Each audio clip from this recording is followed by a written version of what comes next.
San Suu Kyi was one of the world's most famous political prisoners. Now she's a beloved politician in Myanmar. She helped the country restore democracy. After 62 years of British colonial rule, 3 years of Japanese occupation, and another 50 years under the rule of an oppressive military junta. And she did it while being locked in her home. This is how a political prisoner won the esteem of the international community, got elected leader of her country, and is now at risk of losing the respect of the world. Aung San Suu Kyi was born in 1945 in Rangoon, now Yangon, to Buddhist Burma parents, Myanmar's dominant ethnic group that makes up nearly 70% of the population. Her father, Aung San, was a general who led the push to end British colonial rule. In 1947, during an Executive Council meeting to discuss the transition to independence, a group of gunmen burst in and opened fire. No one knows exactly who sent these gunmen, but they shot dead 7 or 8 people. One of them was Aung San Suu Kyi's father. She was only 2 years old at the time. That's Bloomberg editor Jason Koutsoukis. I'm the Southeast Asia government editor for Bloomberg News. After the death of her father, the country completed the transition to become a democratic republic with the official name Union of Burma. When she was 15, Suu Kyi moved to New Delhi after her mother was appointed ambassador to India. After finishing high school, she went to Oxford University, where she studied philosophy, politics, and economics. She graduated in 1968 and moved to New York City, where she worked at the United Nations. In 1972, she married British academic Michael Arris. They had 2 sons, later returning to England. One of the conditions Aung San Suu Kyi had said at the start of the marriage was, if ever she felt that her country needed her, she would go back.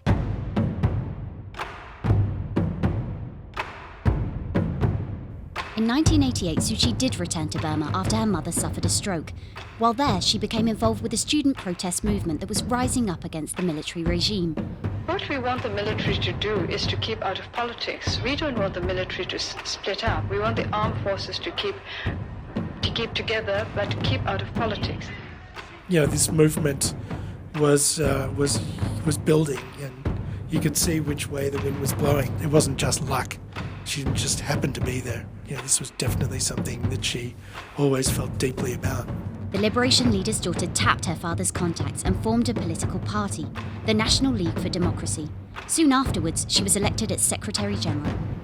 Seen as a threat to the junta, Suu Kyi was put under house arrest, and there she stayed for almost 15 of the next 21 years. Her husband died in 1999 while she was locked up.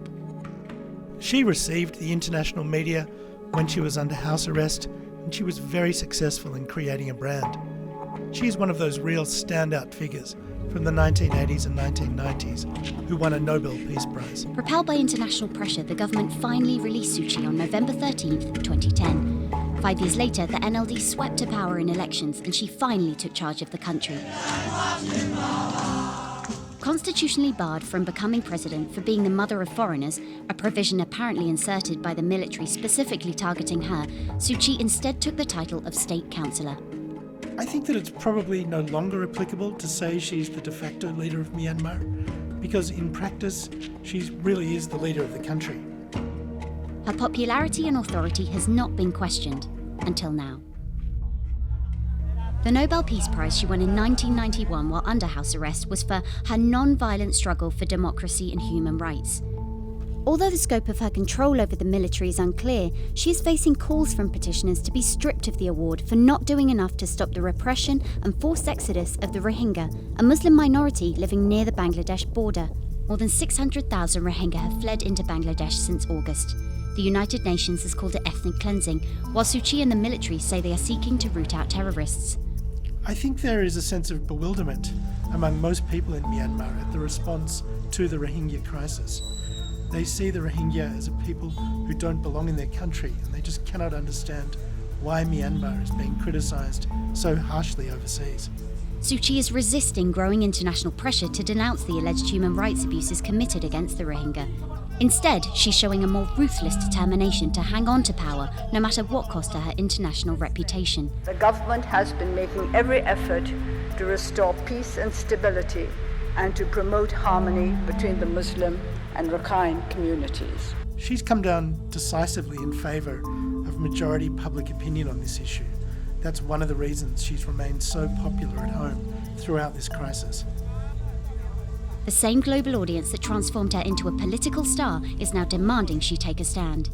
This Security Council and the United Nations to take strong and swift action to bring this crisis to an end. Whether she can stem the tide of international condemnation and once again become a symbol of human rights remains to be seen.